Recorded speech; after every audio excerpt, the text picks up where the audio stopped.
Naubos na pala ang aming milk biscuit. 2 days lang po siya, ubos na siya agad. 3 lang naman kami dito sa bahay. Mostly, 2 tao lang ang kumakain nito. Pero, 1 tao lang talaga ang nakaubos nito at hindi ako yon. Ang maganda pa kasi this same store lang. Meron tayo dito cookies and meron din tayo ditong Ubi Crunch. Bibigay tayo ng mga reviews about sa mga products na ito. Pero dito talaga sa milk biscuit, nagustuhan ko talaga siya sobra. And yun yung gusto kong biscuit na kinukot-kot. Kaya lang wala na. So, mumum, paano ba yan? Baka naman.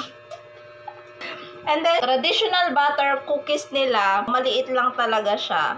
Pero, hindi mo i-expectin na marami pala yung laman sa loob. Pero, wala na yung laman niya sa loob kasi andito na siya, oh. Ayan.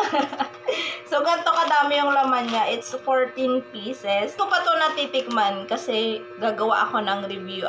And then, ito namang Ubi Crunch nila, natikman ko na to ng siguro mga 3 or 4 na kutsara na ang nakain ko dito. Review din tayo kung ano ba yung gusto ko dito at hindi ko gusto. Again and again and again, Mom, thank you so much sa pagpapadala ng mga samples na products nyo. In all naman, nagustuhan talaga namin. See you sa ating next video!